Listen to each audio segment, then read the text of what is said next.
Good morning. Good morning po sa lahat. Alright, let's pray. God, maraming salamat po sa opportunity na to para ako po yung makapagturo. Ama, bless niyo po ang mga makikinig ngayon na bukas niyo po ang aming mga puso para maintindihan ng inyong salita. Give us discernment, help us remember uh, your word and what we're about to learn today. In the name of Jesus Christ, bless niyo po ako. In Christ's name, amen. Alright, so as part of the series, we have a series ongoing, marks of a disciple. So when we say marks of a disciple, these are signs. Ano ang mga traits ng isang disciple. At ang aking itatakel ngayon is called A Disciple Walks in Humility.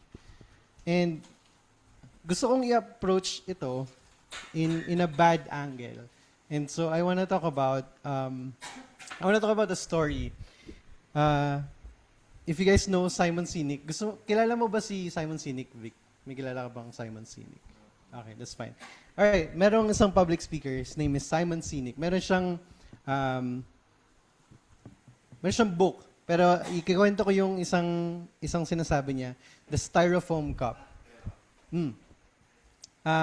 Normally kasi, kunyari, dito ako, since nasa bahay ko to, pwede akong gumamit ng mug dito sa bahay, yung ceramic mug. Yun yung fancy. The rest of you probably pwede rin kasi mabait si mama. Yung styrofoam cup kasi ito yung mga disposable, di ba? In convention, alam niyo po ba yung mga convention? Ito yung mga conference, yung mga seminars, yan. Merong isang conference and yung a-attend dito is a speaker. He is U.S. Undersecretary of Defense. Sobrang taas ng position na to.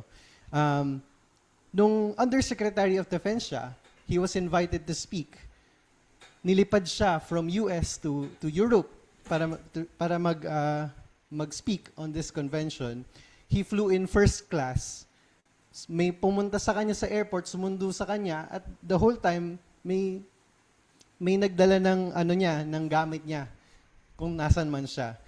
Tapos, pag humingi siya ng coffee, bibigay sa kanya isang fancy na mug. Yung kape, masarap, fancy yung mug. Ngayon, after a few years, he was invited again to speak. But this time, hindi na siya U.S. Undersecretary. So, nangyari, lumipad siya sa Europe, economy. Walang sumundo sa kanya sa airport, nag-grab siya. Tapos nung nanghingi siya ng kape, sabi sa kanya, doon po yung mga kape, sir, kuha na lang po kayo. And he deserved a he went in there and got himself a cup of coffee in a styrofoam cup. And then, na-realize niya na yung ceramic cup, lahat ng perks na-experience niya nung undersecretary siya, was not for him, but it was for the position he had. And once the position was gone, wala na yung special treatment sa kanya.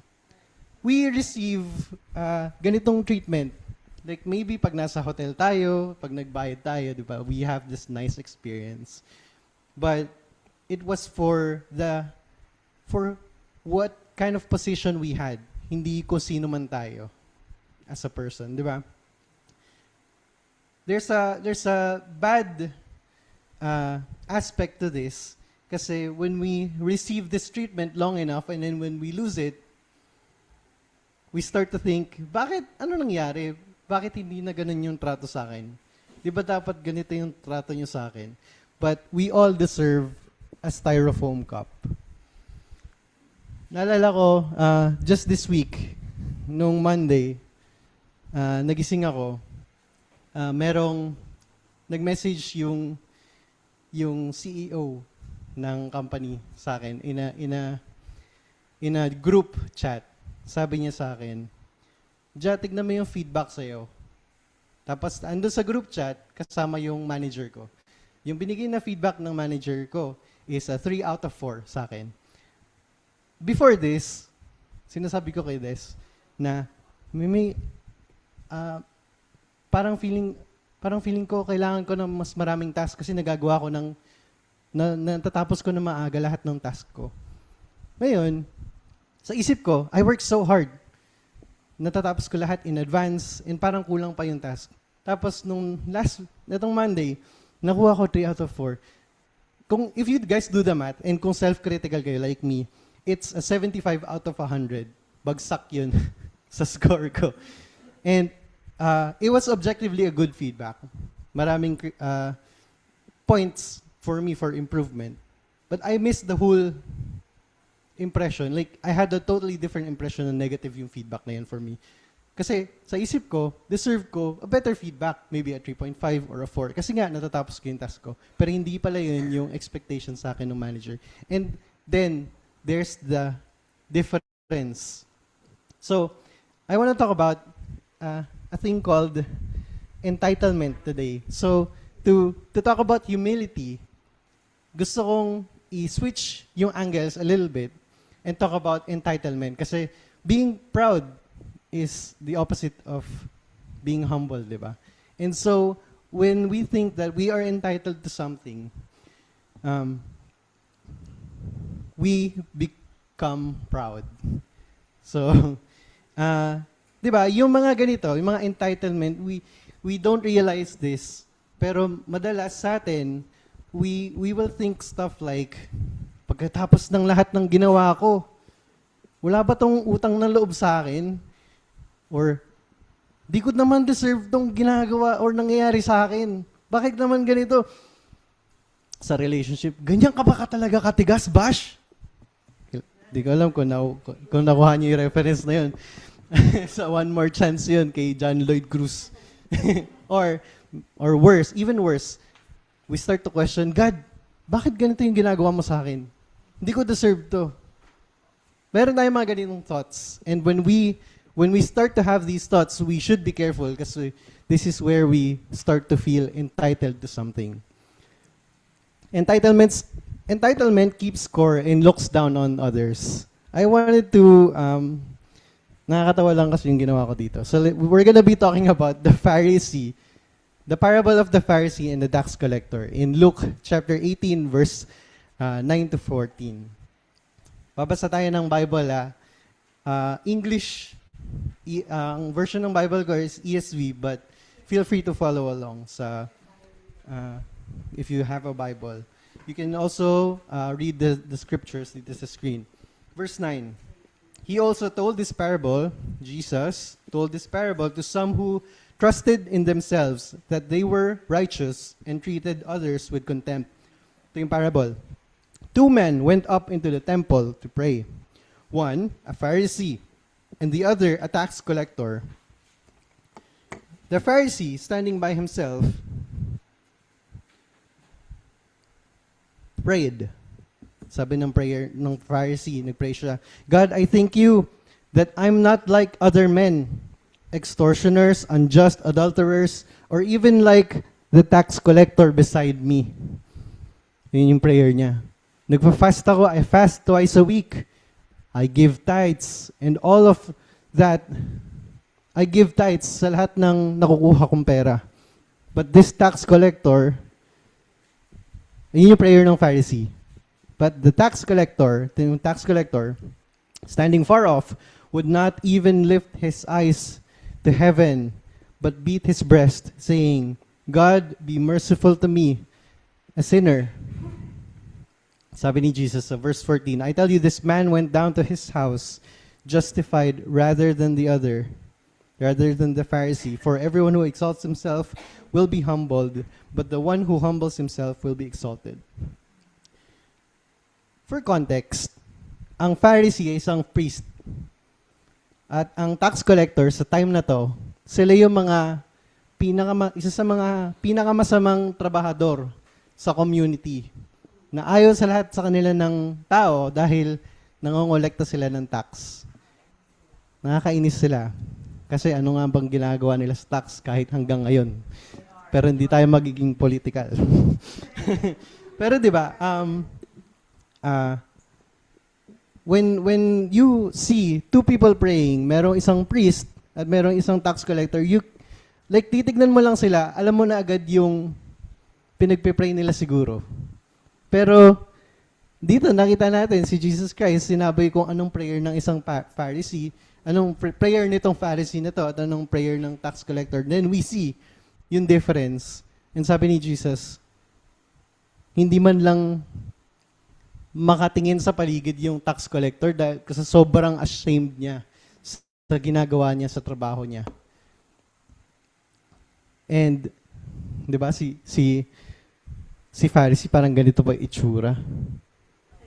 Yan.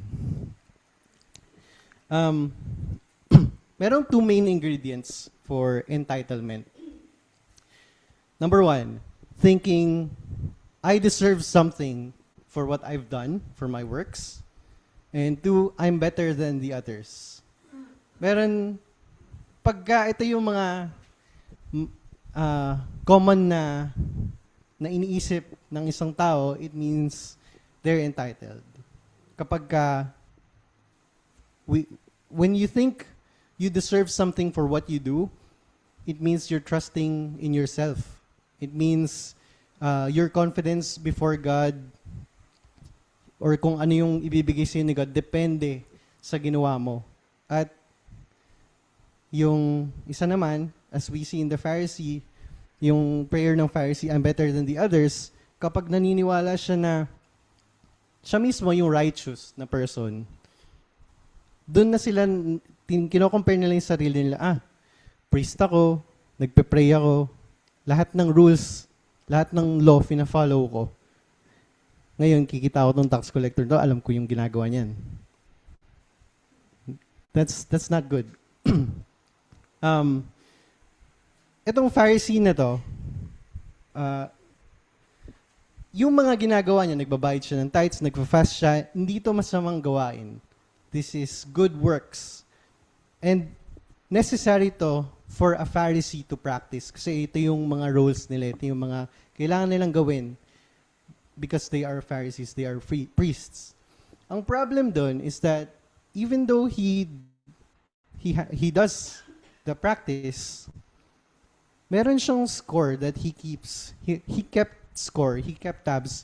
Nagbibilang siya ng mga ginagawa niya at kung ano yung iniiwasan niyang gawin at kung ano yung mga na-accomplish niya, ano yung mga laws na fina-follow niya. And doon yung nakikita na itong tax collector na to, sa tabi ko, hindi niya ginagawa yung mga ginagawa ko. Di ba? So, nung nagpe-pray siya, sabi niya, God, ito yung buhay ko. Alam mo yung ginagawa ko. Na Pharisee ako, lahat ng rules mo, sinusunod ko. Pray pa nga siya. Ngayon, God, bibilang siguro siya ng mga ginawa niya. God, today, nagkasala ako 2 times. Pero, nagpray ako 3 times. Umaga, bago kumain, at bago matulog. Oy, nagmerienda din pala ako. So, 4 times ako nagpray. So, nagpe-pray ako bago kumain. Ngayon, the next day, God, nagkasala ako 4 times, pero alam ko 4 times ako nagpe-pray eh. So, nakalimutan ko, naka-fasting pala ako today. Paano yan? Hindi ako kumakain. Hindi ako nakapag-pray. So, 4 minus 0 is 4. Nako. Ganito yung mga mindset ng mga, maling mindset, obviously. In Luke 18 verse 11, the Pharisee standing by himself prayed, God, I thank you that I'm not like other men, extortioners, unjust adulterers, or even like this tax collector. Yung prayer niya is like, God, thank you, hindi ako tulad nitong katabi ko. Ang masama dito is, he is entitled as if he's better than this other person. I remember, meron akong personal story ulit. Si Mama, naalala ko, every time na, nangyayari ito madalas, noon, every time na kailangan ng tulong ni Mama sa computer, ako yung lalapitan niya. Kasi, ako yung magaling sa computer. Sasabihin niya, tulungan mo nga ako, hindi ko alam kung paano to. So, papakita ko sa kanya kung paano. Ganito lang yan, Ma. Kaya mo yan, Ma. Bakit hindi mo naiintindihan? minsan na-annoy na ako kasi paulit-ulit. And sometimes, siguro marami nakaka-relate dito. Maybe generational problem do. When it comes to these things. Pero now, I realize na nakakatawa ngayon, alam to ni Des eh. Pagdating sa touchscreen, sa cellphone, hindi ko na alam rin kung paano mag-post alam niyo yung instants sa Instagram. Apparently, pag nag-picture ka doon, mapapost pala agad yun. Oo, may ganun na sa Instagram. Hindi ko alam kung paano mag-post ng instance. Hindi ko alam kung ano yun eh. Tapos kung ano yung mga interface na itatap, ano yung mangyayari. Ay nako, kay hirap na pala ng panahon ngayon. Ganun pala yung sinasabi ni Mama na hindi na ako maalam. And siguro mas annoying pa ako kung sa ibang tao, sa mga younger people than me, kung paano naging annoying si Mama sa akin. Pero it's a generational problem. But ngayon, you know what? Nalaman ko na si Mama, marunong na mag-chat GPT. and siya mismo, yung nag-figure out kung paano makipag-interact sa chat GPT. Sobrang saya ko. Sobrang, alam nyo alam na ni chat GPT ni Mama kung ano yung mga preferences niya.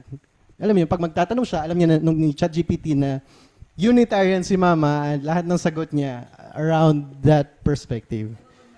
Nag-good morning pa nga daw si Mama sa ChatGPT. Oh. And she learned this all by herself. Hindi ko alam kung nagpapatulong siya kay ate ngayon kasi ako yung hindi daw. Oh, marunong mag-edit. Marunong mag-edit ng message sa Messenger. May emoji na. Oh. Marunong na mag-emoji, marunong mag-react. Diba? Hindi na namin tinuturuan si Mama ngayon. What I'm saying is, napaisip ako, hindi na kasi dati parang ang liit ng tingin ko kay Mama. Ano ba ito? Hindi naiintindihan yung computer. Mahirap naman turuan ito. Pagdating sa mga ganung bagay, hindi. It doesn't make me better than Mama as a person. If anything, anyone older than you will naturally have more wisdom than you. And if they're not older than you, maybe kahit kaedad mo, meron silang completely different set of experiences that have them a different kind of wisdom than you based on their experiences in life. Nowadays, nung nag-start kami magturo ni ate at ako, si Mama, si ate, yun yung mga nagturo, si Ninong Joel, may marinig ka ngayon kay Mama na, kayo naman na magturo, magaling na kayo, hindi ko na kaya yan. Narinig niyo ba yan? Nagtatampo na? Hindi. Pero Mama, you're being too humble. I think yung lesson ko today does not apply on this area. You should be more proud. Mama's a great teacher, di ba? Amen? Marami ang natutunan dyan kahit hindi niya tinuro sa akin. Meron pa. Meme, sino nagbubukas ng pinto sa'yo? Pagpapasok ka ng establishment or pagpapasok ka ng kotse? Is it not me, a gentleman? Would you agree that I'm a gentleman? May? Yeah. Si Mama nagturo sa akin yan. Sabi sa akin ni Mama, always treat women and elders with respect. Minsan daw, nakakalimutan na siguro sa tagal ng relasyon, joke. Pero nakakalimot magbukas ng pinto kasi namana ko rin kay Mama pagiging makalimutin. Sorry. Next, we're gonna look into the story of Naaman. So this is funny. Kasi kung kilala niyo si Naaman, in verse 1, Naaman is a commander of the army of the king of Syria.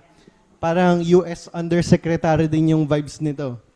He was a great man with his master and in high favor because by him, the Lord had given victory to Syria. Malaki yung mga victories ni Syria nung time ni Naaman. He was a mighty man of valor, but he was a leper. He got this leprosy, this disease. Ngayon, itong time ni Naaman, ngayon kasi may vaccines na may mga may mga gamot na sa leprosy ngayon. Pero nung time ni Naaman, pag nagkaroon ka ng leprosy, pag leper ka, slow, may taning na yung buhay mo. Wala kasing cure yung leprosy nung time na to. So, now the Syrians, verse 2, on one of their raids had carried a little girl from the land of Israel, and she worked in the service of Naaman's wife. She said to her mistress, "Would that my Lord were with the prophet who is in Samaria. He would cure him of his leprosy." Sabi ng bata, magagamot ka sa leprosy mo kapag ka nakamit ka ng prophet in Samaria. Verse 4, so Naaman went in and told his Lord, yung Lord ni Naaman is yung king of Syria. Thus spoke the girl from the land of Israel. And the king of Syria said, "Sige, go now, and I will send a letter to the king of Israel." So he went, taking with him 10 talents of silver, 6,000 shekels of gold, and 10 changes of clothing. Medyo malaking resources to. And by the way, ang Syria and ang Israel, meron niyang tension. Hindi yan at war, pero meron niyang tension between these two countries. Magkalaban yan. And he brought the letter to the king, verse 6 of Israel, which read, "When this letter reaches you, know that I have sent to you Naaman, my servant," yung commander niya, "that you may cure him of his leprosy." And when the king of Israel read the letter, he tore his clothes and said, "Am I God to kill and to make alive, that this man sends word to me to cure a man of his leprosy? Only consider and see how he is seeking a quarrel with me." Sabi ng king of Israel, bakit dinalat sa akin to? Ano ba ka, Diyos ba ako para makapagpagamot ng leper? Hindi kasi nagagamot to eh. But when Elisha, verse 8, when Elisha the man of God heard that the king of Israel had torn his clothes, he sent to the king saying, "Why have you torn your clothes? Let him come to me, so that he may know that there is a prophet in Israel." So Naaman came with his horses and chariots and stood at the door of Elisha's house. Pumunta siya sa bahay ni Elisha. And Elisha sent a messenger to him. Si Elisha hindi man lang minute yung si Naaman. Sabi lang, nagpadala lang siya ng messenger. Sabi, "Punta kayo dun sa Naaman, sa Jordan River, at maligo kayo dun 7 times. Lubog-lub kayo dun 7 times. And your flesh shall be restored, and you shall be clean." But Naaman was angry and went away, verse 11, saying, "Behold, I thought that he would surely come out to me and stand and call upon the name of the Lord his God and wave his hand over the place and cure this leper. Cure the leper. Cure me." Sa isip ni Naaman, di ba, siya na commander, isa sa mga greatest warriors of Syria. Parang natural lang na kung kailangan kong magpa-cure at meron naman mag-cure ng disease ko, lahat ng special treatment, bakit wala akong first class flight? Ay, wala pa palang airplane nun. Pero di ba, he should have been treated better. Yun yung iniisip ni Naaman. Hindi man lang siya ginreat or minute personally, pinadala lang messenger para sa kanya. At bakit mo kung ipapaligo sa Jordan River, anong 7 times? Ano tong kalokohan na to? Ngayon, let's continue. Verse 12. "Are not Abana and Pharpar, the rivers of Damascus, better than all the waters of Israel?" Sabi ni Naaman, "Could I not wash in them and be clean?" So he turned and he went away in rage. Bakit ganito yung treatment sa akin? Verse 13. "So he went down and dipped..." Anong nangyari? Sorry. Sorry na mess up lang yung notes ko. Verse 13, "But his servants came near and said to him, 'My father, is it a great word that the prophet has spoken to you? Will you not do it? Has he actually said to you, wash and be clean?'" Ngayon, kinonsider ni Naaman, sige na nga, pupunta ako dyan sa Jordan River. And he went down, verse 14, and he dipped himself 7 times in the Jordan River, according to the word of the man of God. And his flesh was restored like the flesh of a little child, and he was clean.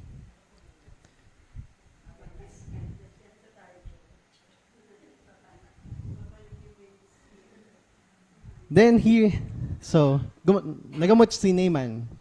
The next verse, then Naaman returned to the man of God, to the prophet Elisha, he and all his company, and he came and stood before him. And he said, Behold, I know that there is no God in all earth but in Israel. Walang ibang Diyos kundi yung Diyos mo, Elisha, dahil nagamot ako. So accept now from a present from your servant. Naaman had to be humble. Hindi yun yung initial reaction niya. Yung initial reaction niya, bakit walang ganitong treatment sa akin? Hindi.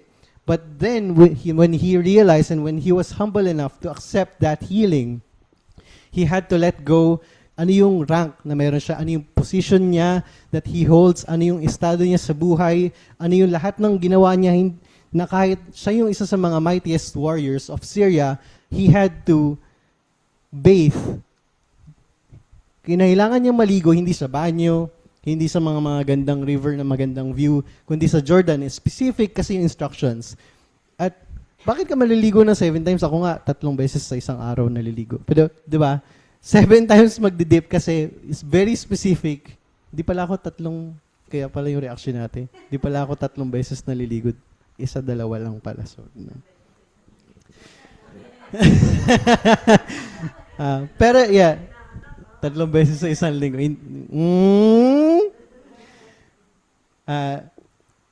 Naaman had to dip in the river 7 times. And after the 7th time, he was fully restored like a baby.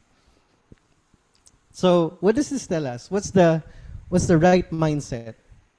Humility kasi, it comes with empty hands. Like in Luke 18, balik tayo dun sa parable.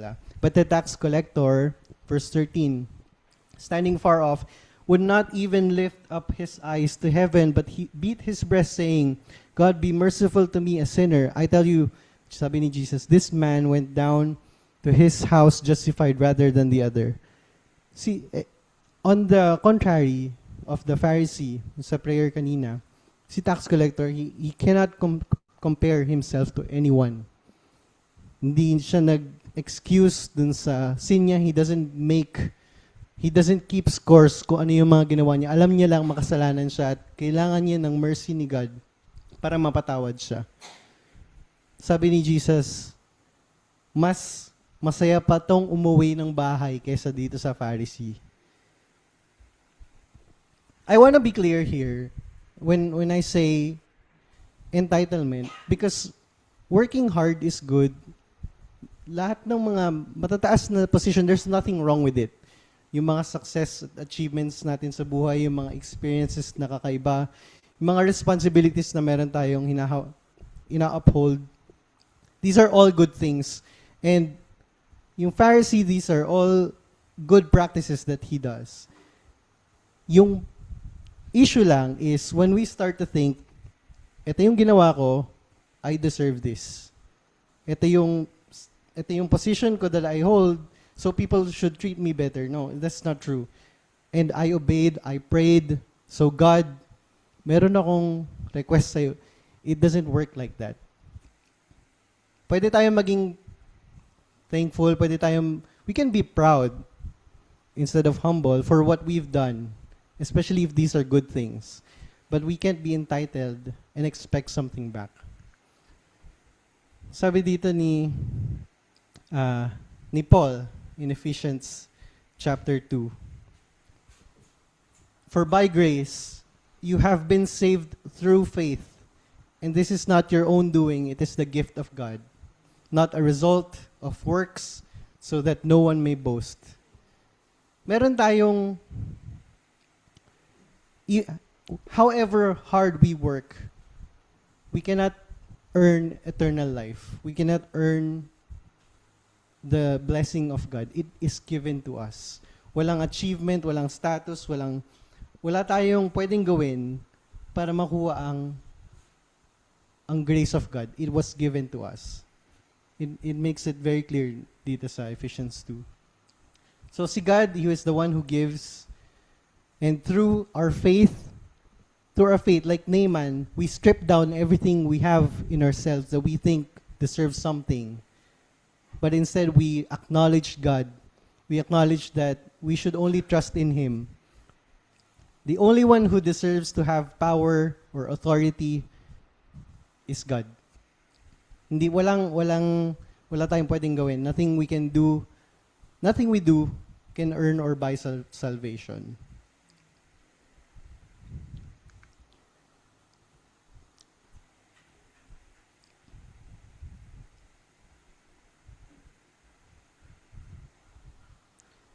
So, ang encouragement ko sa inyo is keep working hard. Like I try na I'm also hardworking. I made a commitment na maging 4 out of 4 yung feedback sa akin ng manager ko. Pero at the same time, we can't be too proud of what we do. Instead, we can be proud of who our God is and what our God has done in our lives. Even if we work so hard, even if we pray, or even if we're humble enough, that doesn't make us a better person than sa katabi mo. At the end of the day, everything we have, from our life today to the eternal life, is a gift from God. We can't forget that. And to be with God eternally, we have to receive it by grace through faith. Let's pray.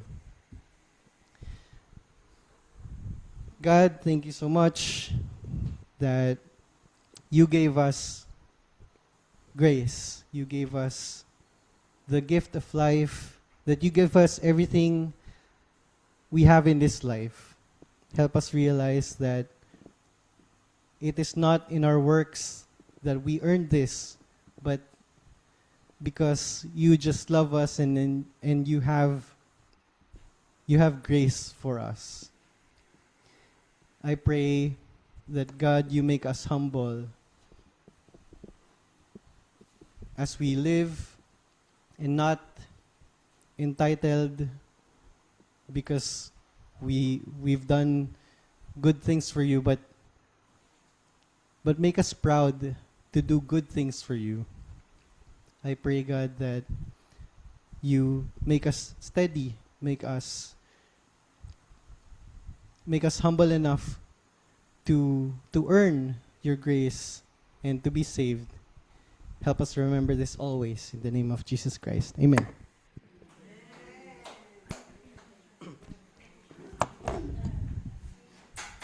Okay, God bless po sa lahat.